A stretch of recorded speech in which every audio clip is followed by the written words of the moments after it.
And so even talking about like survival with Black women specifically, I feel like Black women are survivals in a lot of ways. Like, unfortunately, a lot of us are put in positions where we have to survive, Yeah. right? And so this idea that like, oh, I could never do X, Y, and Z, it's like we don't even look at the things that we're already doing to That. survive. Yep. That are like those are skills, Because right? it's already in us, right? We've been in a position where we've had to make it work. Yes. We've had to make it shake. Yeah. Necessity is the mother of invention, right? We've had to be inventive about things because it was necessary for us to survive to get there. Welcome everybody again to Love Black Women, where I interview inspiring Black women, and today is going to be inspirational as it was for me. So if you would like to please introduce yourself, let us know who you are, what you're passionate about. Absolutely. So my name is Asia Bradford. I am a Cincinnati native. I'm the mother of one amazing son, my only begotten son, my first and last. He is 16, so shout out to him. But outside of being a mother, I am the owner of Black Outside. And Black Outside, we perform or provide, I should say, survival and preparedness education for the diaspora. So, and then of course we have Black Girls Camp. I am the joint founder of Black Girls Camp, and that is an organization where we gather and encourage and empower Black women to get into the outdoors. Camping is the initial means or vehicle to get us to the outdoors, but once we're there, then of course we kayak, we canoe, we hike, we paddleboard, we bike. If it's outside, we pretty much do it, right? Yeah. So it's really about having that space and making that space safe, and then showing Black women that they can operate in that same space too. Okay, so I do want to ask about Black Girls Camp to start off. What is it about the outdoors that like your goal is with that for Black women? Like, why do Black women need to go out into nature? Well, want to be comfortable with it, right? So I think a lot of Black women, when you ask them about camping or ask them about going outside or outdoors or what have you, they have a bunch of excuses. Yes. It's my hair, right? What I do with my hair, or there's bugs outside, or oh God, we're going to camp like in a tent. The tent is outside. I'm like, but your house is outside too. Yes. So that's a good point. The house is also outside, you know. And it's all these things that really, at the end of the day, don't mount to a hill of beans. But they are excuses that we use. So it's really to show them that you can find comfort and solace and peace and respite in this place if you just at least get there. And then allow that place to be that for you. Yeah. I love that. And I think what's also beautiful is that there are different, not levels, but different ways that we can participate in nature. It's like it doesn't have to be all out, like bugging out with like nothing. Like people can make it their own, right? Absolutely, they can. And so I can do pretty much everything but glamp. Okay. And that's not anything against glamping. It's just I enjoy looking at it, but I don't have the energy to put it up and then take it down after a few days, right? But I just came from an event last week, which is wonderful. A lot of glampers there, and it looked wonderful. Just not my thing. But I can also, when I'm by myself, it's more so bare bones. I can sleep on the ground with a tarp. I can sleep in a hammock. I can sleep in a little tent that's like, we call it a turtle because it's like so small and you got to crawl in and crawl out.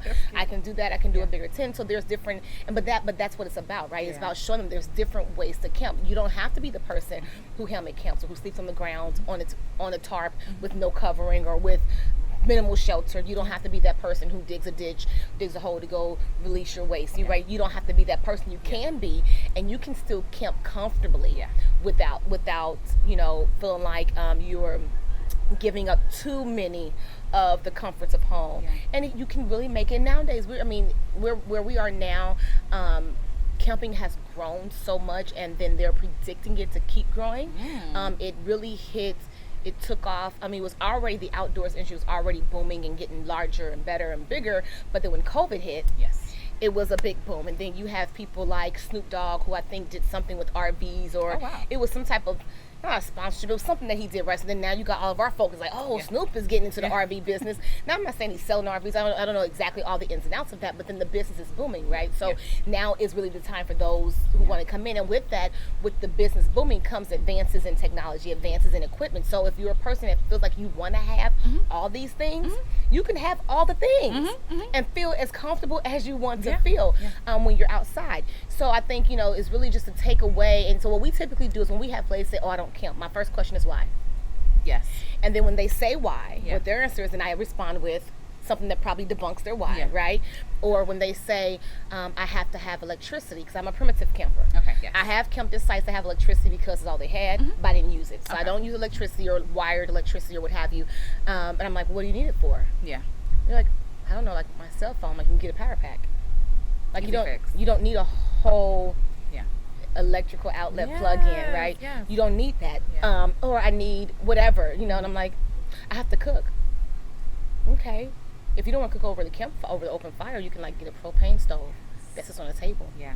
And you can still cook. I have a lot of food allergies and dietary restrictions. So everyone that counts with me knows that I have to eat the same way I eat at home, right? So that I understand that I need to cook aspect. But you can do it, and I'm just going to be. Right? So it's just that we just have all these things, and I think really it comes from a lack of education and a lack of knowledge, and that's one of the reasons why Black Girls Camp exists in that space, is to say, hey, we're going to educate you and provide you with the knowledge, so then, you'll feel more comfortable about going into the outdoors. So Black Girls Camp was founded in 2019. We've probably, just from our Cincinnati chapter alone, probably have impacted about 300 women, and we've only ever had one that said she wouldn't come back. Wow. And I think that was because she didn't really want to be there anyway. Okay. Her friend drug her there, and she was like, as soon as she got there, she wanted to go order a pizza. Like, tent wasn't even up good. And she was already gone to the pizza parlor. So she's more support. Like, it was more like, I'm just going to She didn't sleep at all that night. She was up the whole night sitting in a chair. So she really, and again, everything's not for everybody. Fair, yeah. So I respect that. But one thing I do respect about it is that when she left, it wasn't like she had negative experience with us. She just said, what it did teach me is I learned a lot of things about myself and what I can and can't do. Yeah.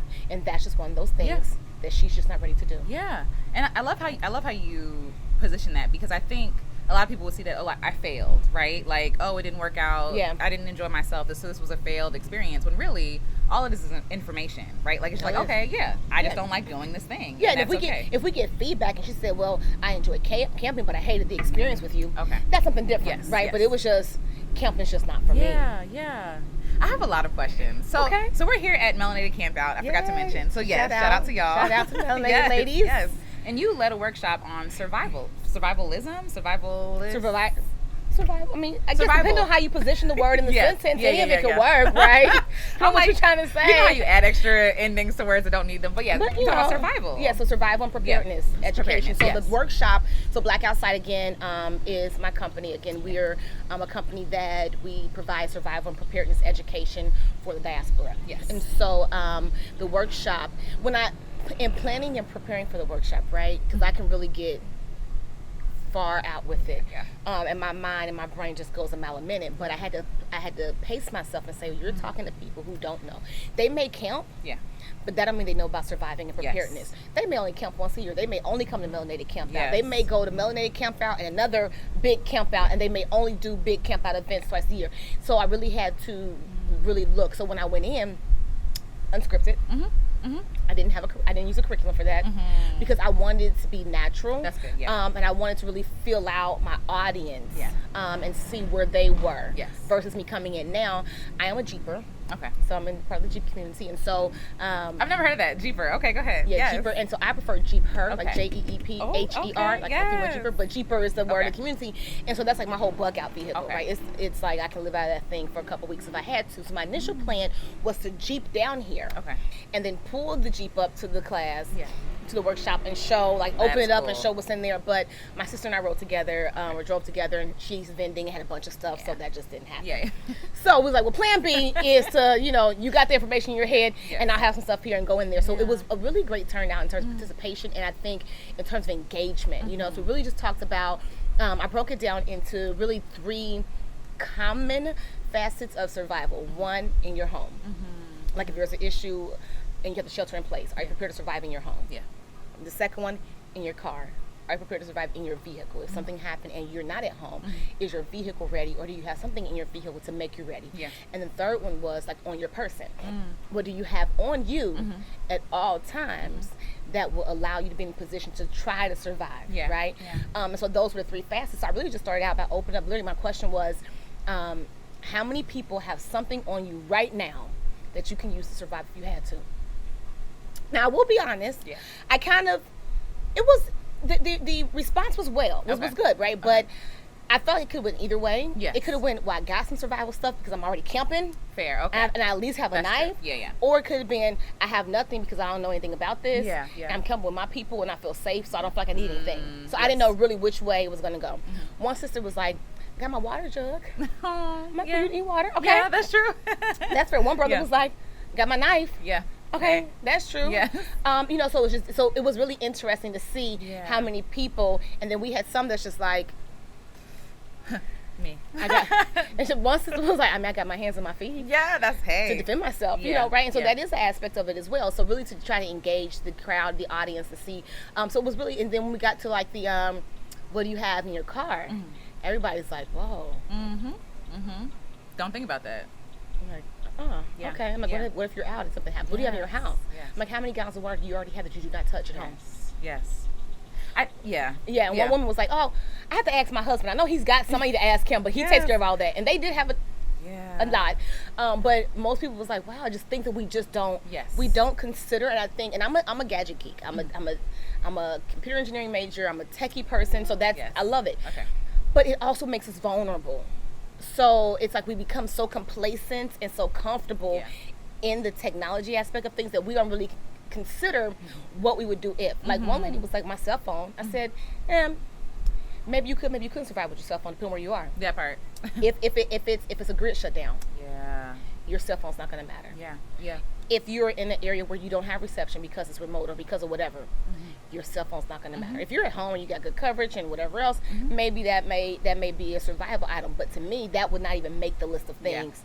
If you ask me, what do I have on me that's a survival item, my phone wouldn't make it. And that's not knock to anybody. I really wanted to, those questions that I was asking was not to necessarily expose our weakness, but really was to give me an idea during the workshop of where to go next. Right? So when I see where the audience was in terms of where they are in their levels and understanding of survival, I didn't want to talk above them. I didn't want to talk about bushcrafting, we're going to knock down some trees and build a house, right? Exactly. I didn't want to talk about that. They're like, man, I don't even have no water, extra water at home, right? Like, let's get down to brass tacks and start with the basics. That part. And so it was really a basic introduction, I would say, to survival and preparing and just being ready. Yeah. And one thing I do want to talk about is like misconceptions, right? Because this idea of even survival, right? Like, or you think of like the shows like Survivor, or you think of like Bear, I don't even know his last name, but the guy who's like, extreme survival. But people don't consider like surviving in their everyday life. They don't consider that maybe there might be something that happens that's like, do I have this to be ready? Because we think that these luxuries are really just going to be available to us at all times. You know what I mean? And we kind of touched on that yesterday, talking about the fuel lines being shut down last year, right? So, and I was one that was impacted by it because I was traveling south. I was traveling from Ohio to Tennessee. And so just before we left, that's when the fuel lines get shut down, get hacked by whatever country, Russia, whatever it may have been. And now it's like either A, you can't get any fuel, or B, you can get very limited fuel. You had gas stations running out of fuel. Then, of course, what happens in a case like that? Now you have pandemonium. So surviving at that point isn't just about if I need gas to get someplace. It's like what harm could come to me because somebody next to me wants the gas that I have. So when we think about surviving is not just about having what I need. It's about being able to protect what I have. Now, if I wasn't traveling and the fuel line shut down, no big deal. I just stay at home. Exactly. Yeah. So because I understand how humans operate, I can understand why folk went out and grabbed a bunch of gas. Yeah. But if there's no fuel lines, your job don't matter because can't nobody get to work. That part, I wouldn't run out and get. I would be more so trying to figure out, okay, now the fuel lines are down, what could come next? And how are we ready for what can come next, right? So, and I was one of the ones that had to stop every other exit. A 4-hour drive took 6, almost. Because you have to stop every chance you can get to get fuel because you're going to get $10 here worth of gas, $20 here worth of gas. Or this station has no, you may stop at a gas station to get gas and it's like, nope, we got none. Go to the next one, nope. So it's kind of hit and miss. So, and these are things that I had explained to people where I had said, could happen. Everybody's like, oh no, Asia, you're crazy, you're an extremist, you're a conspiracy theorist. And it's like, no, I just understand how technology works. And I understand that oftentimes the more technology we have, the weaker we become. Yes, that's I agree. And like the more ignorant, like how you were talking about before, like you weren't trying to expose people, but in a way it kind of does expose our weaknesses, right? And I don't think that's necessarily like a call out or a bad thing. No, it's really like to get us thinking, like, oh, even when we were talking about yesterday, about fuel and how it becomes unstable after a while. I had no idea. These are things that we don't have to think about because we're so used to conveniences, right? And so even talking about like survival with Black women specifically, I feel like Black women are survivals in a lot of ways. Like, unfortunately, a lot of us are put in positions where we have to survive, right? And so this idea that like, oh, I could never do X, Y, and Z, it's like we don't even look at the things that we're already doing to survive. Yep. That are like, those are skills, because right? it's already in us, right? We've been in a position where we've had to make it work. Yes. We've had to make it shake. Yeah. Necessity is the mother of invention, right? We've had to be inventive about things because it was necessary for us to survive, to get there. I mean, look at Harriet Tubman, right? Like, you know, sister running the whole entire show trying to save a nation of people, so to speak, you know, or help to free a nation of people, so to speak. So we do have it in us, but again, it can be due to our comfortability in technology. Yeah. But let's be real. It also can be systemic, right? That part. So we talk about the technology and how comfortable we become in the technology, but there is a systemic aspect of it that, okay, so last year at Melanated, at the camp fireside chat thing, there was a topic that came up. I don't remember what the topic was. And whatever the topic was, it rendered me to give my unpopular opinion. Okay. One of my unpopular opinions is that desegregation was the worst thing that happened to the Black community. I agree. And Black women going to work was the worst thing that happened to the Black family. Now, as a professional, I'm not saying that a Black woman should not work. That's not what I'm saying. What I'm saying is it took the focus. And so while we were the ones at home engineering the mind behind it, right? How this machine, the family, how it runs, that kind of drifted a little bit, right? So now we rely on our ability now to, you know, one of my sayings is we pay people for that. And there are a lot of things that I pay people for, right? Yeah. But then that became like the microwave society. We pay people for that. We get it quick. We can do it. Versus, and so some of that I think was lost. Now, granted, we can get it back because what's in you, what's in you at your core is in you, and you can get that back. But I think some of those things were lost, and also the reason why Black folk in general don't spend a lot of times outdoors is because it was unsafe to. Okay. Yes. Yes. So when we talk about how we don't think we have the ability for us to survive, it's because we have not been outside in quite some time. And the reason why we haven't been outside in quite some time is because years ago, it was unsafe for us to be outside, much less outside in the dark and outside in the woods. That part. That wasn't safe for you to do that. So then when we removed ourselves, you know, so it's one of those things where if you don't use it, you lose it, they say, right? So you may not lose it totally, but then it's not your first instinct, right? It's not your first instinct to do. And so, but again, that's why we have Black Outside, that shows us that, hey, we can still operate in this space and feel comfortable in our skin, whether you're male or female, to protect yourself, your family, and your assets when you need to. Yeah. And a lot of things, right? You just said a lot, but a lot of things stuck out. And so one thing I do want to point out is the accessibility, right? The accessibility of outside. I was having this conversation with someone recently about how, like, isn't it crazy that the outdoors seem inaccessible to people, even though the outdoors is like, it's outdoors. And like free. It's free. But because everything is monetized now, which is not necessarily bad, but I do feel like it creates another barrier for folks who either don't have it or people who, again, already don't want to go in the first place. It's like adding to another reason, like, oh, I can't go outside because it's expensive. And for some people it is, right? But I do want to point out, I do want to agree with you about that idea of like it being unsafe. Like, outdoorsy things is like, oh, that's what white people do, right? Black people don't do stuff like that. That's what we have. And here's the thing. And so when I tell people that I camp and such, right? They're like, Black folk don't camp. I'm like, what Black folk do you know? And I've even used Melanated as an example. I'm like, there's an event that has like 500 Black folk at it that camp. Yep. So I can show you at least 500 folk. Yes. And you come from a lineage of people who did not, camping wasn't like thing. And it wasn't called camp, but like even like the history behind a campfire didn't come from camping. It was the fire because when they didn't have electricity and you used wood for everything, that was where they gather as a family for community. Yep, absolutely. The campfire, what we call the campfire now, was a community. You had your dinner, you did whatever, and you gathered around the fire, and that was your community at the end of the night. So all these things that we did. And then we lost because for whatever reason we couldn't, whether it was access or whatever it may have been. And so now we have it in our minds that it's not what we do. Yes. And it's like, no, that is not it. Black Girls Camp on Facebook, we have almost 10,000 members. So I can tell you at least 10,000 women I know that camp. Yes. Speak. Yes. You can't tell me, and that's not even everybody, right? We haven't even tapped into every person, every woman that counts, that's black, and that. So you can't tell me that black folk don't count. No.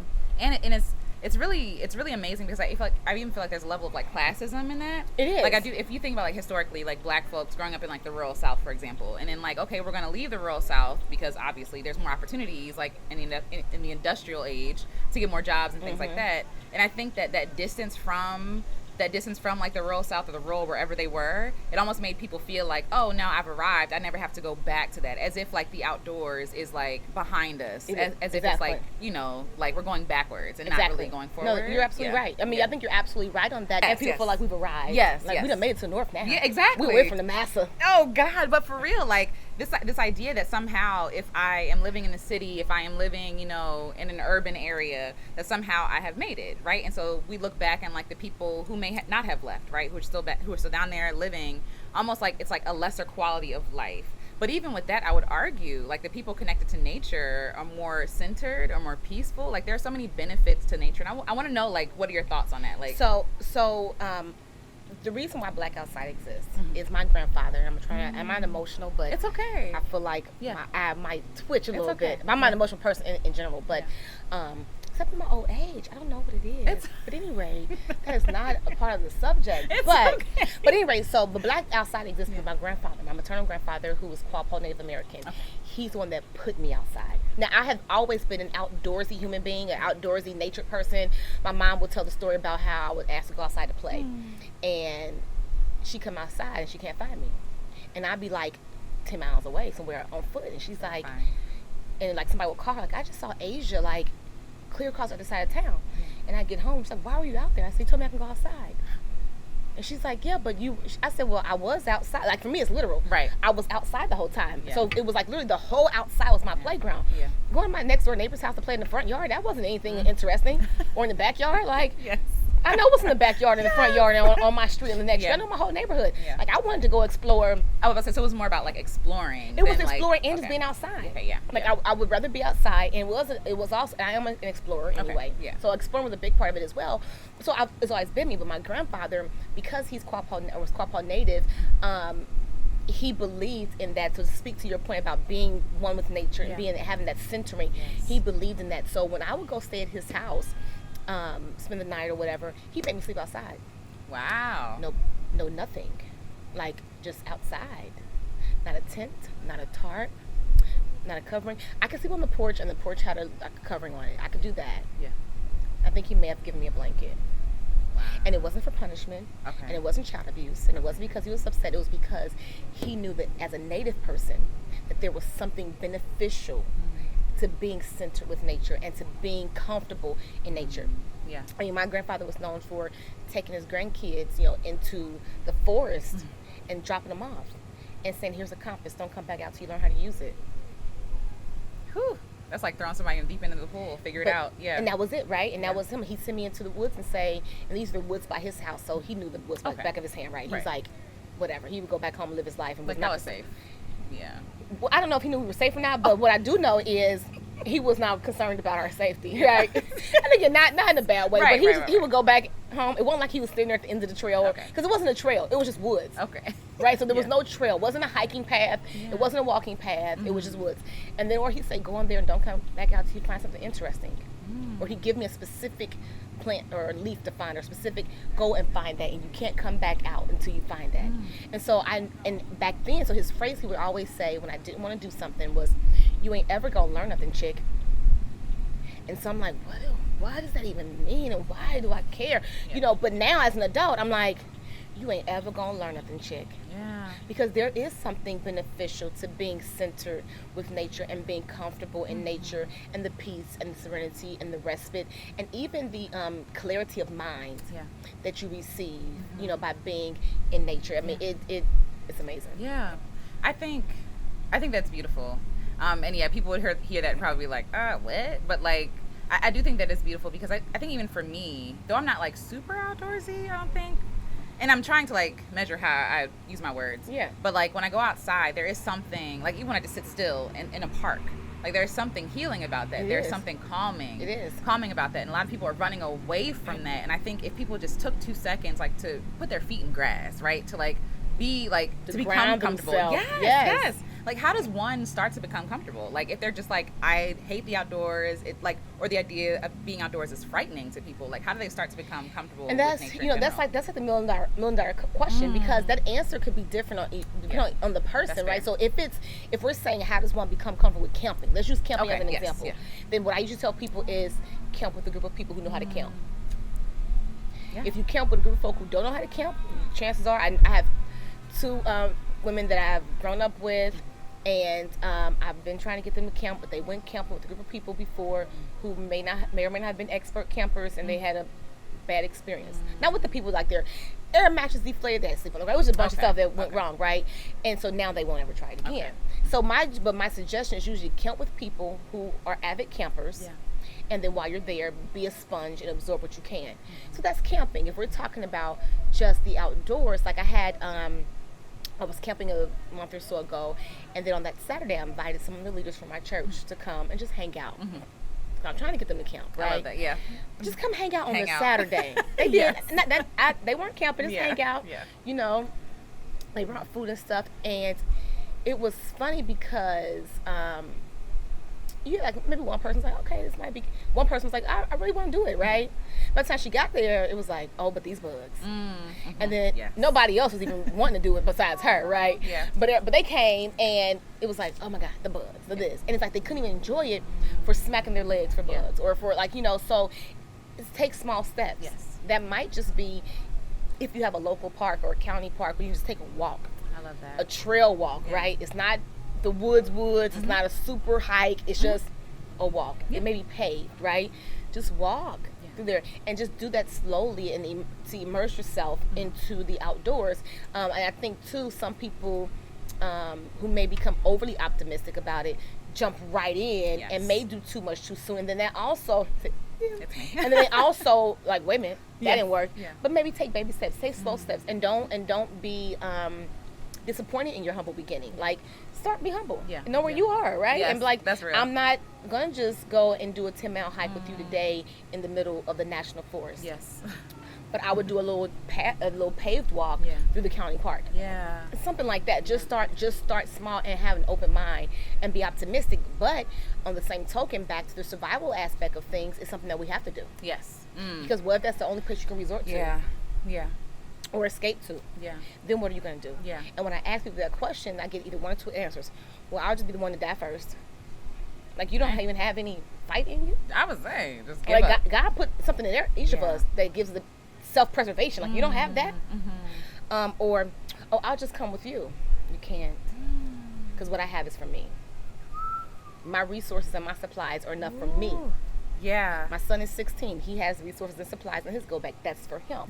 Right? But if when or if the time comes where one of us, some of us, all of us may have to escape to that place, you're not going to know what to do because you never took those small steps to get there. So don't feel like you have to jump right into it, but just start small. And then that little paved walk through the park might turn into a 1-mile hike in a local, forest of some sort, and that might turn into more, and then you might become more comfortable with it. But see, that's just the physical aspect of it, right?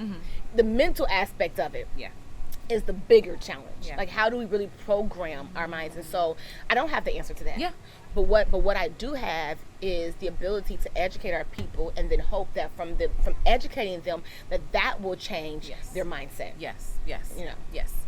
Two things that stuck out to me. Number one, you said basically be okay with where you are right now. Like, start small with where you are, because I feel like a lot of people, including myself, like, this is how it has to look. Like, whatever the Instagram version of camping is, like, oh, like, these people are going on this, like, it's a 10-mile hike, through the woods, and like trying to figure it out. And it's like, if I were to do that now, it's like I would probably injure myself. Like, you know what I'm saying? Like why would I do that? But I always feel like I have to go to the 10th degree. But it's okay to take baby steps. But I think, like, what you're saying is, like, start taking the steps, right? Don't avoid, like, taking the steps because, like, oh, if I'm not where you are, for example, if I don't have the knowledge that you have, then I shouldn't even try. I feel like that's how a lot of people feel. It's like, what's the point? You know what I mean? You got to, because you never have that knowledge if you don't start. So you don't have it, okay, that's fine, but you got to get there somehow and just take those small baby steps. And then, like, even with Melanated, every year there's people, and I would say women specifically, who come as single individuals as first-time campers. I think that is absolutely amazing. Beautiful. Yeah, that's brave. They're like, you know what? I want to camp, and nobody I know wants to camp with me, but it's going to be 400 of us there, and I'm going anyway. Yep. Like, I think that is absolutely amazing. Every time I see someone post on the page, in the group, on Melanated, like, I'm coming, but I don't know nobody. Yes, and come. And they come. Yes. One sister last year was like, I didn't have no food when I got there because she didn't know no better. She's like, but I didn't go hungry. Yes. Like, I didn't have whatever, because there is this community that we've always had really as a people, right? Absolutely. But just that ability, and that may seem like a big step to someone, but for them it might have been the only step. Like, if I don't utilize this as my first step, it won't happen, because at home nobody's gonna go with me. I don't have anybody to bounce off of, but at least here I know it's gonna be a lot of other folk there. Absolutely. And that may seem drastic, but it may be the only step that they have. So and they're not gonna let you fall. Like, and they're not gonna let you fall. Yeah. You're not gonna starve. No. No. I promise you're not going to starve, right? Or you're not going to be without.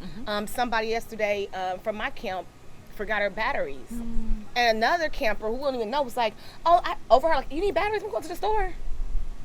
And brought back some batteries. Yes. Like, just things like that. You're not going to, so maybe that's the step. Again, but that goes back to my initial point, going camping or getting out there with a group of people, whether it's camping, hiking, whatever it may be, group of people who do it and know what they're doing, so that way, when you do mess up, when you make a mistake, you got other folk there that's like, come on, baby. Come on, sis. Come on, bruh. Like, this is how you do it. This is what you need. Let me help you. And then I think that also gives us that support and makes us feel more secure in the ability to really take that lead. Yeah, I love that. The second thing I want to talk about that you brought up, when you were saying, oh, I would like to go with you, and your answer was like, no, I only have enough for me, right? Especially for Black women specifically, I feel like we're almost conditioned and programmed to want to save everybody else, right? Even at the expense of ourselves. But even coming from a survival like standpoint, it's like, no, I have to take care of me. What I have is for me, right? So like, how do you... Like, I can see, like, the metaphor, and, like, you know how they talk about on an airplane, like, please put on your own mask before you... Okay, yes, I was literally going to say what it said on an airplane. Yeah. And so here's the thing. I think that statement is very true, but it also goes back to what you said in terms of we really have the ability to survive in us. We've always had to, right? Yes. And part of that has been not just surviving for me, but surviving for you, surviving for my community, my kids, my spouse, my whatever. But the issue with that is, in doing that, where does that leave you? Yeah. Where does that leave you? So if I support you at the expense of my own self, what was the benefit in that? And I'm gonna give you a real life example. It's my mother. I'm currently, kind of caring for her. She went down in October. Had been very, always independent. Literally went down at work. Okay. Now she has dementia, some other stuff going on, right? Sorry. But the issue, but here's the thing though, she's taken care of in my life. She took care of my grandfather. My father had a stroke when I was 9. Her husband took care of him until he died 13 years ago. Wow. Took care of my grandmother, who died just this past November, I believe it was, at 96, right? So you've taken your whole life caring for everybody else but yourself, and now look where it's left you. So now you're in a position where you can't even enjoy what life you have left. And so leading up to this though, so the last 10 years, I've told her, you've got to prioritize you. What that looks like, we got to figure it out, right? Of course. But you can't devote every ounce of your time and all of your energy to caring for somebody else, because when all that's said and done, you will have nothing for yourself. Yes. And her reply to me was, yeah, I read the statistics, and I know that the caregivers usually go down before the person they're caring for. And so here's the thing. Here's my thing with that. While I do believe in us helping those around us, Yes. I also believe that there's a fine line between doing that because it's good and it being toxic. Yeah.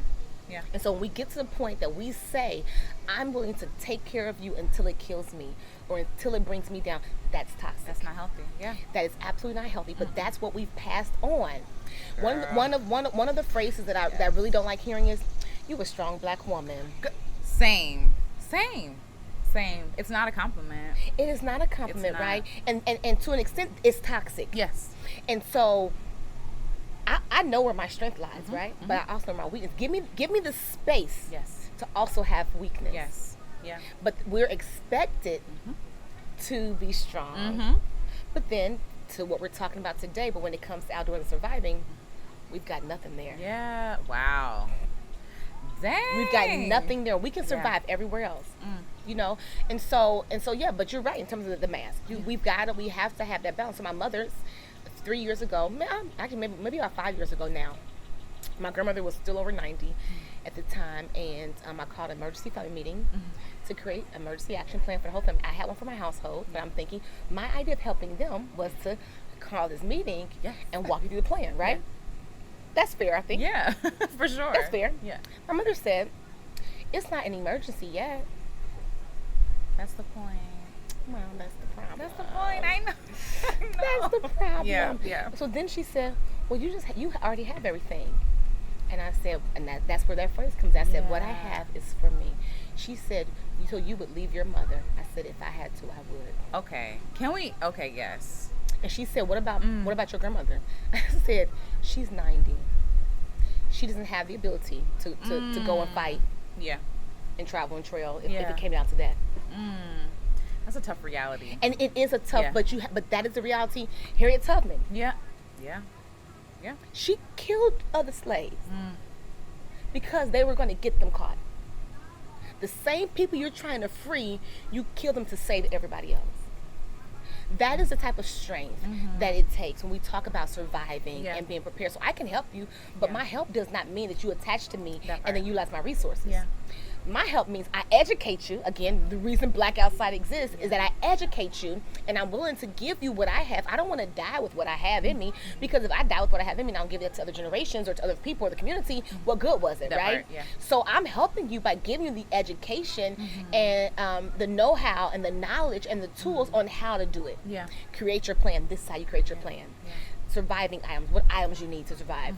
How to think. You know, how to challenge or change your thoughts, right? How to program your thoughts to think in a certain way. We can walk through that. Yeah. And that's my way of helping you. But for you to say to me, I don't want you to teach me how to survive. I just want to come to you when it's time to survive. That is, it's jarring, right? I think it's causing me to pause, because I'm thinking about, even in terms of not just surviving, right? I think in terms of like Black women surviving, like existing. It's almost like you said, the expectation that if I need something, a Black woman will be there to do X, Y, and Z, to fix X, Y, and Z. And again, a lot of us are killing ourselves, whether literally, like spiritually, whatever it is, like we're killing ourselves trying to be like a savior for other people, when these people have the ability to learn how to save themselves. But let's be real. Yeah. As Black women, right? Yeah. Let's take some of the blame for that. Sure. Yes. Let's take some of the fault for that, right? Because we people operate with you how you allow them to operate with you. Yeah. Right? So let's also not just say that folk have this expectation of us, but because we've allowed that to happen. That part, yeah. Right? We've allowed them to come to us and be dependent on us for whatever. It can be in your family, it could be corporately, it could be at your job, it could be a number of places, because we get stuff done. Yes. You want stuff done? Ask get a Black woman. It's true. Politically you want to get something figured out? Yep. Ask a Black woman. Yep. Like something ain't making sense and you just can't get. Ask a Black woman. She gonna figure it out, right? Yes. But how have we? So let's take our responsibility in the fault of that, and how we've not allowed those around us to be fully prepared. But if I prepare us, right, and let's say we're part of the same family or the same community, and stuff does hit the fan, now it's time to put our action plan. How much stronger are we if each of us is prepared? So now, instead of you leeching on to me because I'm prepared, that weakens us. Yes. But if I'm prepared and you're prepared, and our plan is just to link up together because we're both already prepared. Yes. How much stronger are we then? Because we both have what each of us needs. Yes. And doesn't mean like we may not have to share and give and stretch as we do, as Black folk women do, stretch our resources together. Yeah. But it's easier to stretch resources together when you have it and I have it, not just me having it and then you want to just take what I have. Yeah. So it is not. I don't think it's going to be an easy task, and I think it's a long journey to get us to that place. But I'm confident that we will. My concern, though, is that we will because we have to. Not because we were getting prepared in the event of. Yeah. And that's my concern. Yeah, that's good. I do want to ask you. More about like being a survivalist. Yeah. If you would call yourself a survivalist. Survivor. But I do think it's really interesting when you're talking about like us taking the blame for it too. I do think there is some of that. I do think that there is some of that, and I also feel like it has almost been like we've been celebrated for being like, it's almost like the noble thing to do is to be used up until you don't have anymore. Yeah. Like the most celebrated person is the most exhausted person, is the most like, you know, destitute person, because they've given all of themselves. Like, yes, that's what a black woman is supposed to do, and historically in this country, that's what a black woman had to do, period. Yeah. Right? So like, even in enslavement, it's like, okay, her worth is wrapped up into how useful she is to other people, black people in general, right? Black bodies, like how useful they are equals their worth. And so I feel like we still take that conditioning, that programming with us even until today. But I love that a lot of black women are now like pushing back and challenging that idea, because the truth is that was never true. Yep. And honestly, again, like you said, if one person is the person and nobody else has anything, you all are weak. You all are compromised. If that person goes down, what do you have now? And I was just getting ready to say. Yeah. So at that point, the chances of them becoming compromised, of them becoming exhausted, of them becoming destitute, and not having the ability to carry on, now you've lost the one chance you had at making it. Yeah, the one chance when you could have had many. Yeah. And you could have had many because the education was in place. Yeah. The knowledge was in place. And again, my grandfather, that's literally what he was trying to tell me. You ain't ever gonna learn nothing, chick. Yeah. Like, I'm trying to impart in you all the things that I know. Yeah. Now, my grandfather, I wouldn't say that he was a survivalist or consider himself one, but I know that he had the ability to. Yes. I know that after a triple bypass, he was building his house up by himself outside in 100 and something degree weather. That's what I do know. I know that he had the ability, even with his hands were gifted, and he can make anything, and he was inventive, and he can invent anything. There are things now that exist that I know that he could have patented. Because I saw him make it when I was a little kid, and it just came out. You see what I'm saying? Like, so I know that but he wouldn't call himself a survivor. Course, and I don't, to answer your question, I don't consider myself a survivalist. I don't think. I don't know why. That's okay. I don't know if it's because when we think of a survivalist, of how that looks. Yes. But at the same time, because of how it looks, maybe I need to call myself a survivalist that part, and change that, what it looks like.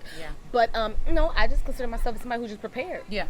I mean, as a kid, I didn't call it a go bag. I know what a go bag was. But I had a bag. Yes. And I told the story in the class, just in the workshop yesterday. I had a bag, and I would take like all my mom's canned goods. And so she'd go like to make something. She's like, "Where my canned goods at?" In my bag. I would go around the house. I would take like, it's like the big flash, like the old flashlights where the battery was this big or whatever. I don't know what size battery that's called, but it had the handle on it, whatever. I would take that. I would take our battery powered radio. I would have all these things in a bag. And whenever they said it was a storm coming, I would get my bag and I was ready. And that was without any instruction. That was just me just figuring like, this is something I think we should probably do. So it's always been in me innately. So I guess from that aspect, maybe I'm a survivalist of sorts. But I wouldn't consider myself to be in that space. I'm just somebody who don't want to be caught off guard. I feel like that could I like being prepared. I don't like surprises. Yes. Don't give me a surprise birthday party. Don't give me like a surprise gift. Like I want to know what, like I don't like, I like to be prepared and ready for what I need to respond to. And so it's kind of oxymoronic, because it's like I want to be prepared and ready, but at the same time I don't know what's coming. That part, I was just about to say, like, because a lot of people feel like, what am I preparing for, right? Because even like with COVID, nobody could see COVID happening. Nobody could see, like, you're talking about the gas. Did. Fair. and they saw monkeypox. Really? I think somebody put that out the other day. I saw a thing or something like that. Wow. Yeah. Or I didn't even know that. It was. Yeah, it's like everything. So Simpsons know everything. But that's fair. They have predicted a lot of stuff. But even this idea of like the title of survivalist, I feel like when I think of survivalist, I think of like white male, like dominated spaces.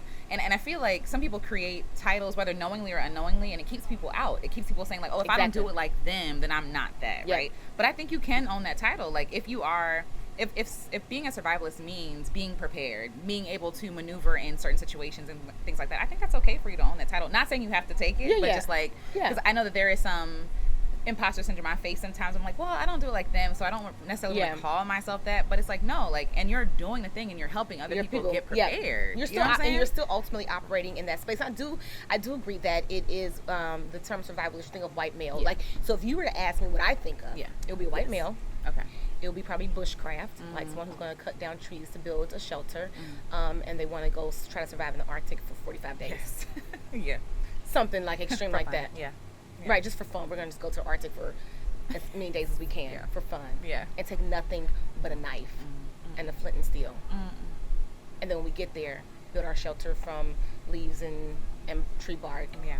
And then hunt for everything that we need to eat. Yeah. And then get the water off the land, right? That's a lot. That's what I would think about. Okay. When you say survivalist. So maybe that's why I don't say I'm a survivalist in that respect. Yeah. Because I still have a lot to learn. Sure. I mean, yeah, absolutely. I still have a lot to learn. There are a lot of skill sets that I want to brush up on, that I want to learn. I want to add to my bag, my tool bag, right? So in that respect, but I'm just somebody who just want to be prepared. Yeah. And I just and it really came about because I was already talking about this stuff just naturally, and then people just kept saying, and Black women specifically, I think I said this yesterday, was like, you need to teach a class on this. Yes. And I'm like, and then after hearing a few times, more than a few times, I'm like, maybe I should, because it was something I was just saying, and it really started out as just like everyday stuff, like, do you keep headlights in your car? Tail lights? Yeah. If it needs a light bulb, do you keep it in your car for a spare in case it goes out? You're like, no. Can you change a tire? No. Like, just simple stuff. And they're like, no. I'm like, you should. And that's like everyday survival. Yeah. That's not like end of the world or stuff hit the fan situation. That's like everyday. But people don't even know that they need to do that. And they're like, no. Yeah. And I'm like, do you know how to operate a screwdriver? My mother, as brilliant of a man as her father was, my mother got none of that. Not intelligence. Yeah. I mean, in terms of my mother can operate a screwdriver to this day if you ask her to. She might be able to hammer a nail. Yeah. Yeah. That's about it. Yeah. So you have a father that can build anything and that's inventive. But you know why? Because she was the one that take care of everybody in the house. See, so back to where we. Yeah.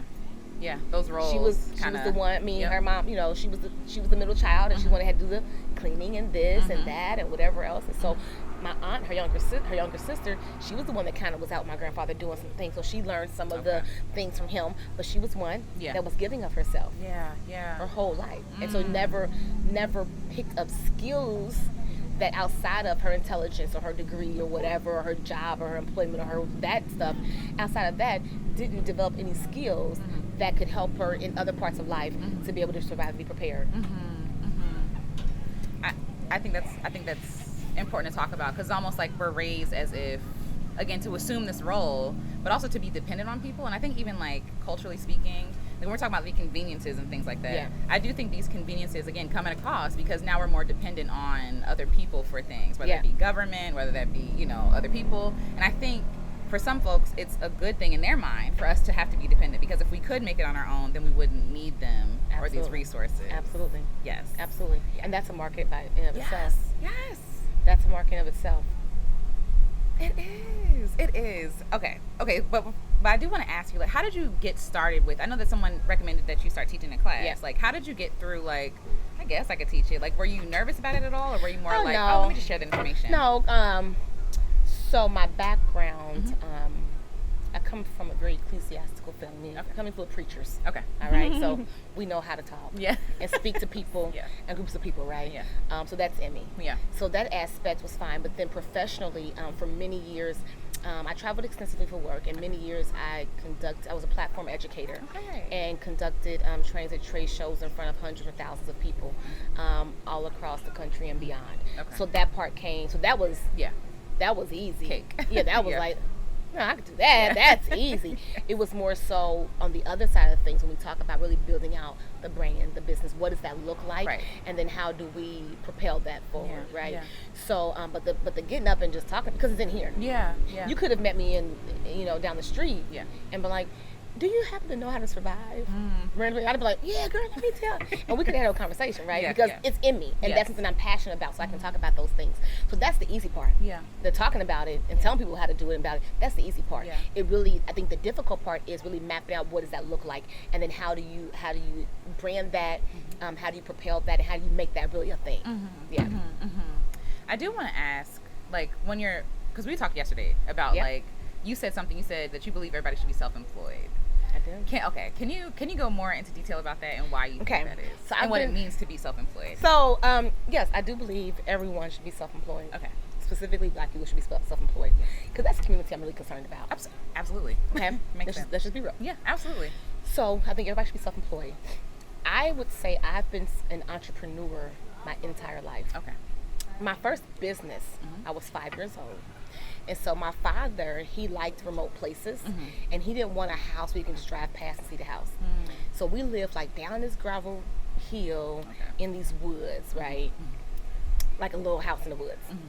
And so one day I got the idea. I think maybe it rained or whatever happened, and I'm like, those rocks are pretty. They're looking really nice, really cool. And it was an unlimited supply, and it was free. Yeah. If you dig far enough down, you get some really cool looking rocks. Okay. So I would dig and pull out rocks from the gravel driveway, and I would like wash them up, and I would go door to door selling rocks. And my sister talked about me so bad. She was like, "That is so stupid. Why would you do that?" And I was like, "5," but I didn't care. Yeah. Because at 5, I'm coming with $50 and selling rocks.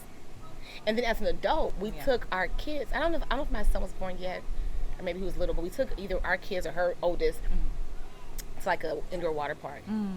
Guess what they had in the bubblegum machines to sell? Rocks. Wow. And they made it look a little cute. Of course. And like this mining thing, like this little mining, looking marketing. Yes, it's rocks. Fixture, whatever. Baby, it was rocks in a bubblegum machine. You put a quarter in, you get a rock out. And then you go into like the little mine thing where the water was, and you clean the rock up. Yeah. I bet that was somebody who I sold a rock to. There's something to this. Maybe. Because you put it in the machine, you got the rock out, and you cleaned it up. Yeah. That was my first business. So I've always had an entrepreneur mindset. So I've never been one that did well with working for someone else. Yeah. Yeah. I don't like surprises, and I don't like you to be able to have that control over me. That's good. Yeah. Now, in the state of Ohio where I live, Ohio is an out-will employment state, which means you can get fired for any reason. Yeah. You ain't got a reason. Yeah. They can just come and they say, yeah, you bye. Right? You ain't do nothing wrong. Yeah. I don't need that type of negativity in my life, right? And I need to. And I don't need that. Like no. And I like to be able to govern my schedule in my life the way I want to govern my schedule in my life. I don't want you telling me I'm not a morning person. Okay. Okay. I don't wake up before 12 noon. I don't need you telling me to be here at 8 a.m. and then work until 6, and then you can only take a 30-minute break, and then you gotta do this.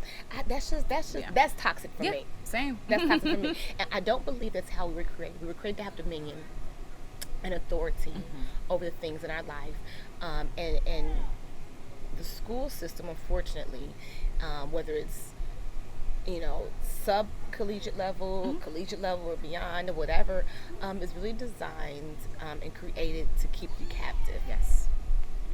And in a sense, it limits your self-thinking, like your ability to think for yourself, right? Because now you learn something, and then you're just regurgitating or operating in what you learned, right? But where's your forward thought, from that? So I do believe that everybody should be an entrepreneur. And even if a person works a job for a company, they should still have their own. Yes. Their own something on the side, their own something that belongs to them that nobody can take from them. They should have that. Yeah. Yeah. Like even when COVID hit.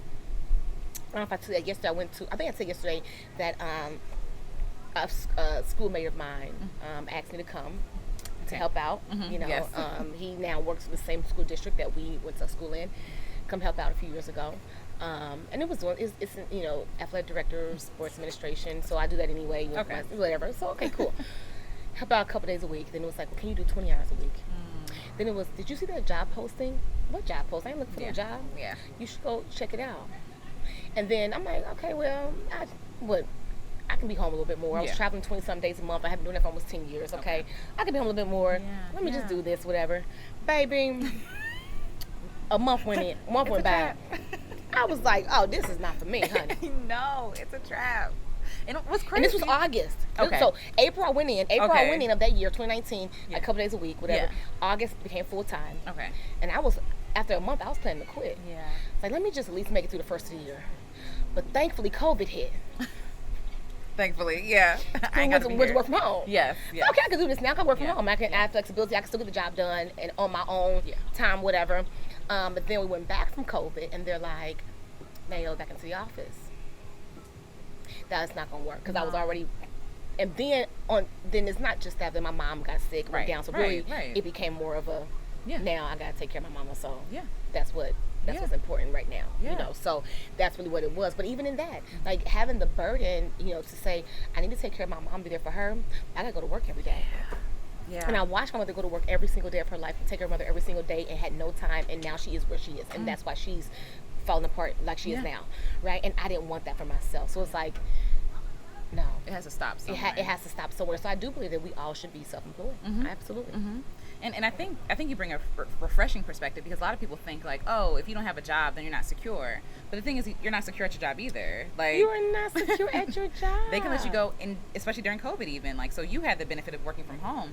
A lot of people were fired, right? Like a lot of people who thought that they were secure at their cushy job is like, oh, I don't have anything to fall back on. Like, and I feel like that's a part of like survival as well, right? Like, so if something were to happen where the ideal does not work out, what is the plan? Like, what are we doing? And a lot of people were left with, you know, these skills that they acquired, whether, you know, I'm not saying the skills are useless, but these skills that they acquired or skills they didn't know that they had that could be used to be marketable, like to make money for themselves. Well, and that goes back to us talking about us becoming complacent in things, whether it's technology or whatever, become complacent in a job, even if it's a high paying job or a good job. But then what happens if? My mother, who was just forced to retire medically, went down in October, officially was retired in May. Her doctor would not let her go back to work for medical reasons. She worked for this company, this one company alone, over 20 years. They only were giving her $215 a month. After 20, that's so disrespectful. It's a slap in the face. After 20 something, so what was it for? Yeah. What was the purpose? For 20 something years of service.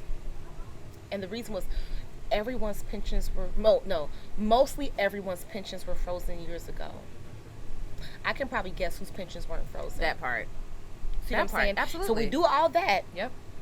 And my mom, who's 73, her generation, they bought into the 401k. They bought into all those things because when I get done, I'm gonna have something for me. Yep. Well, look what she has for her. Yes. You see what I'm saying? So it's like that means, thankfully, financially she's secure and was a planner financially. You know, that part she's a planner. Okay, she got that down right, and so she's okay. Yeah. But it's like you did all that 20 something years of your life. Yeah. You would leave work, go take care of mom or run her house, come back to work extra hours at the age of 70, 65, whatever the case may be, for this job. Yeah. Only to have to be forced to leave the job and they have nothing for you. Yes. And someone to replace you the next day. And, and they're going to make more money than what they were paying you. You know, yes, this hits close to home for me because I have a mother who I am like telling her not to put all her eggs in one basket. Like you need to find something. And I know, of course, like when she was born in the 50s. So at this point, like in her life, you know, she's supposed to be acquiring what the dream was. Like you worked for this company all these years and you're good. Yep. And we're seeing, like, because she's still working, it's not really as good as she thought it was going to be. So it's like, okay, so what is going to be the plan? Instead of like depending on your company, who at this point I don't think really cares about her, to be totally honest. Instead of caring about these things and these people, you got to care about yourself. Like, how are you going to sustain? Like, and I see my mother giving all of herself at her job, like going above and beyond and doing all this stuff, and it's like, low-key, at the end of the day, if you weren't there tomorrow, they would replace you. Like, you're doing all this work, you think that you're irreplaceable, but the thing is, like, you are, but you are irreplaceable to you, to like your family, and that's the energy. And that's you the should part, be and that's the part right there, right? Is that we give those things the best of us, but we give our family and ourselves what's left of us. Speak, That's backwards, right? Why would I give the job the best parts of me, not just of my talents and my abilities, but the best parts of my day? Let's face it, when you go for work, everything, you're tired, businesses are starting to shut down. If you need to take care of your personal business, you got to take off of work, take care of the business, because those businesses close at 5 o'clock and you don't got to work till 5 o'clock or whatever it may be. So I'm giving the job the best of me, the best of my time, my hours, the best of me physically, the best of me mentally, and then I give myself and my family what's left over. Backwards. It's backwards. Yeah. I literally made a video about like working to live and not living to work. A lot of people are living to work. Absolutely. Like all they can think about is working. And for some people it's obviously like a place like, of survival. Like it's like, I have to work like to live. But some people have what they need, they have enough, but they're still giving like all their best of themselves, like how much time, your energy, all these your focus to this job, and you're not really living. You're paying for this big house, this big car. You haven't gone nowhere. You're not even living in your home. You go to 2 rooms. You know what I'm saying? Like Literally. You haven't even sat in your backyard, but like you've acquired the dream. Like just because it looks nice. Because it looks nice. It looks nice. Yes. And I have a friend, and I'm always sending him like little like tiny home houses, like just because he hates them. And I'm like, but what? He's like, I can't live in a house that small. But why can't you? Why? Like, what do you do in your house? Yes. That you need all that space. You're only one person. You cannot occupy all the rooms at the same time. Like, what do you do? And he has a child that's in college, and he has children that are like teenagers, like 16 and 15 or 16, 14, whatever, okay? Mm-hmm. But even still, you don't have to have a mansion. No. Or you don't, like, why can't you live? Now, he's over 6 feet tall. Okay. So I can understand you need a certain amount of headspace. Yeah. That's realistic, right? You can't crawl in at your house every day. That's realistic. But even things, I love shoes, right? Mm-hmm. When in 2 years or in 2024, next year or year and a half, my son graduates high school and then I become nomadic, hopefully, or whatever, or at the very least downsize and have a tiny home, I'm going to have to get rid of most of my shoes. I know this, right? Yeah. But it's like before the, but what I gained from being in a space like that far outweighs the fact that I got rid of some shoes. Yeah. If I decide to have a small house, tiny house that's local, I can get a storage unit if I needed to. Yeah. And throw stuff in storage. Yeah. And go there and get it when I need it. Yes. If I'm just that attached to these things. That part, yeah. Because some people. But even in my house now, so I use my bedroom and the bathroom. My son uses his bedroom and the bathroom. I use my outdoor space more than I do my house. I use my kitchen because I cook. Yeah. We don't even sit in the living room. Yeah. Yes. We don't even sit there. Yeah. I told myself we're going to take the sofa out and just have an empty room. Yeah. We don't even sit there. Yeah. Like, we use a bedroom and a bathroom. Yeah. Yeah. Each of us. That's it. That literally. So when we talk about, like, that space, it's like, you could really just have a bedroom and a bathroom. Yeah. And you'd be fine. Because all you use anyway. Exactly. That's all you use. Exactly. But it's been so, like, even the idea of, like, tiny living or, like, let's be fair, like, it's been, like, commodified. It's, like, a trend now. It's very, like, and that's becoming inaccessible, too, which is very ironic to me. But before then, it was, like, oh, you're poor, or you're living below what the ideal standard is for, like, American living. I feel like Americanism is very much about, like, how much can I have? Like, let me get the biggest and the best of whatever. It's not really about really checking in with self and seeing, like, am I happy? Yeah, and the thing is, and I told my son since he was little, I said, son, I don't care if you become the richest man on the face of the earth. Yeah. Your money and your investment should always be in the land, not in the dwelling. That's good, yeah. The land is always going to make you more money or render you more than what the house is. Have you ever seen a house that's like super stupid big? Yeah. But it got like this much grass? Yeah. And that much backyard? And it's close to the next house. And I'm like, what was the point? Well, you got all this house. Yes. Yeah. But one straw of grass. Yes. And you can reach out in between you and your neighbor's window and pass the sugar back and forth. Yes. Yes. Yes. Why? The look, but it's the look, it's the appeal. Yep. Okay, you're an RVer. Yeah. And once upon a time was a full-time RVer. Back in the day, that was called a trailer. Yes. Now they've like anything else, they've upgraded RVs, and I mean, some RVs are much nicer than homes, you know, whatever. But let's think even about that. Like, you talk about people thinking that if you don't live a certain kind of way, you're living beneath. Once upon a time, it was called like trailer. Exactly. Like, oh, you live in a trailer? Oh, your trailer trash, blah, blah, blah. Yeah. But, and I will say for black folk, I think most of us thought of it as like poor white people. Oh, yeah, for sure. Right? It wasn't like a black thing, but even still, but look at now, like how many like not so poor white people are living in RVs. That's why it's trendy now. It's all like me and my family of 6. Watch how we live in the RV and do laundry every day and get paid for it. And get paid. Living their best life. So back to what we talked about yesterday about this van and stuff. Yes. I know I don't have to pay for the van. Yes. Yes. Because other people are not paying for theirs. They're not paying for theirs, right? And all I gotta do is make a video. I mean, I don't even know the family, but literally the video was like, this is how we do laundry for a family of 6 in our RV. Mm-hmm. Who cares? Like everybody else. You put it in the wash machine. Exactly. I would imagine it's not much different than a family of 6 at home. Yes, not at all. Unless you got 2 washing machines at home. That part. A family of 6 is a lot of clothes. I don't care how you slice it. So unless you got 2 washing machines. Now, granted, your RV washing machine may be a little bit smaller. Right, right. Okay. Right.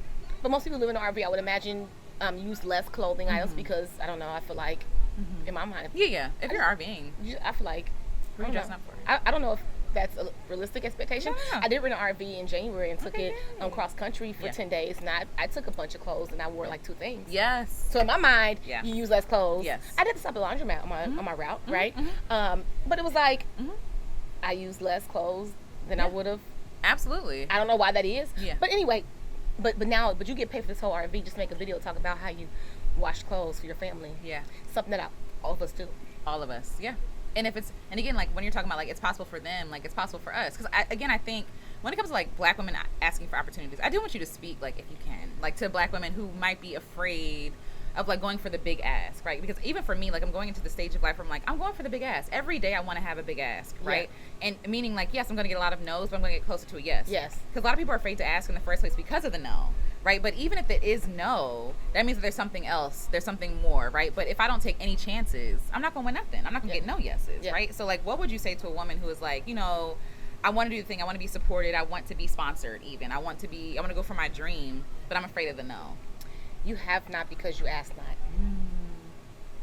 Yeah. You can't receive what you don't ask for. So it's like we want these sponsorships. We just expect for them to just like drop out there, fall the sky, or somebody just to pass by you in the grocery and go, "Oh, I see your shirt says The Adventures of Fox and Miles. Yeah. What do you do? Oh, I'm going to sponsor you." Yeah. That's not how it works. Now, what I will say is that we may not, like I shared with you yesterday, I may not at this time know how to get there. Right. To get it, right? But that's where it comes. Somebody, I got to find the person that knows how to get it. Yes. Right? And then in that person, then you work. Now, I will say that now, say this, I would prefer that, you know, with my black business, my sponsors be from black businesses. Absolutely. I feel like that's just how it should work. Yeah. And the other thing I will say too is that even from our Black Girls Camp platform, there are a lot of items I would like buy and review just for the sake of really for our ladies, because a lot of our ladies were newer campers. And so I reached out to one company once, and I just like, you know, basically the lack of diversity in their platform, in their website. I mean, I scoured their website, all their social media pages. Like, I mean, wouldn't even have anybody remotely close, like remotely close, right? And I mean, here's the thing: you could lie to me and just say, "Oh yeah, thanks for your blah blah blah," and pretty much the response was like, "It is what it is." Wow. I mean, that's not what they said, but that's pretty much what it in a more right? professional way. And so I'm like, oh well, that's great. Wow. I have a platform of 10,000 women who, if I told them about this product, they probably would. But great, well, I'm going to tell them not to. Yeah. You know what I mean? Yeah. So it's like, and so I think part of that too, like in the space that I'm in terms of the outdoor world, I think part of that could be a challenge because again, it still is a white dominated space. Whether it's white as a survivalist, whether it's white as a business owner, and so and a lot of them, there are some that do want to diversify and that are supportive of, you know, having brown faces and green spaces. Absolutely, there are some who are supportive, but it's like a lot of them, they're not, because again, they feel like they own the outside. Yes. They do. So when you go to them and you're like, but again, that's why, I'll forget that. That's why I said that we have to find the person that knows how to access that for us. Yes. And what I will tell you, my mother taught me this when I was in high school. Sometimes you might need that white person because they might be the one to have the access, and I might need to use you for what I need. Yeah. Yes. Because the roles were reversed. I would prefer not to. Yeah. Absolutely. Absolutely.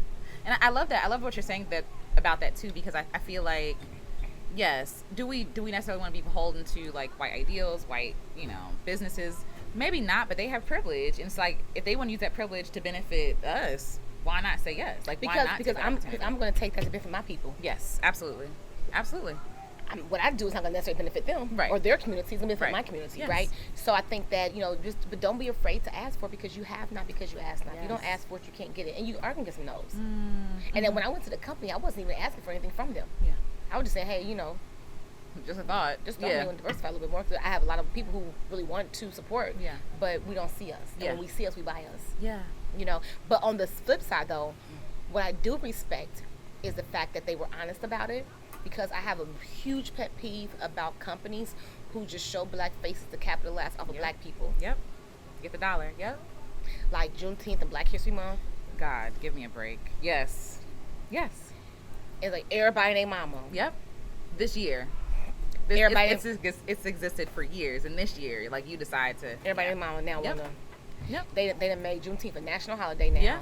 And everybody, Walgreens, Walmart, whoever, now they want the ice cream, the plates, everybody. It was all tacky. Right. So I have an issue with that. So I'm not saying that I want them to slap a black person's face on their marketing material to get us to buy them. What I'm saying is I want them to respect the fact that we exist here too. Yes. And so you diversifying is not about adding a face to your marketing material.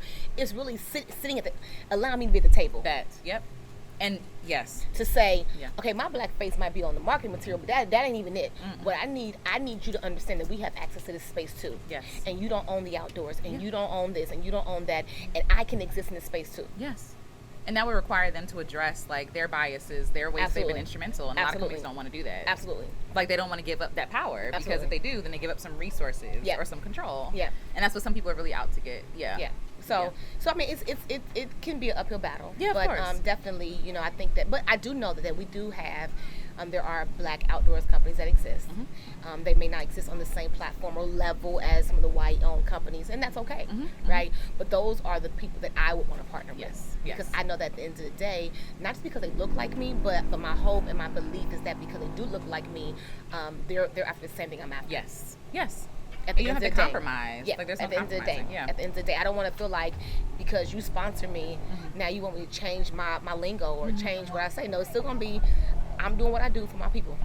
That's why I'm doing it. Absolutely. And if that's an issue for you, then I'll move on without your sponsorship. Yes, absolutely. I think that's what happens a lot of times, that some people do get sponsorships from these larger white companies, but then it requires them to change, to compromise that what they believe, or compromise really what their vision, their mission or goal is for their company. No, my mission and my vision is for Black folk. Yeah. It's very clear. It's unmoving. That's not going to change. Yeah. Because this my folk need it. So if your sponsorship means that I have to adjust that, now that don't mean that I wouldn't go to, like I said, trade shows are my background. There's some trade shows I'm looking to attend next year. I mean, I wouldn't go to a trade show as a white trade show. I'm gonna have to, right? Because that's what exists. Yes. But when I'm there, I'm gonna be Black outside. Absolutely. And this is what I'm doing. Absolutely. And this is why I'm doing it. And maybe you can get with the program and see the benefit in that. Maybe you can't. Yeah. But that part doesn't change. Yeah, absolutely. Part doesn't change. I do want to ask you, like, what is the message you want to leave? Like, for people that you come in contact with, for people that you teach about surviving and preparedness, like, what is, like, the one message you want to leave with these people? Like, with people that you touch and come in contact with?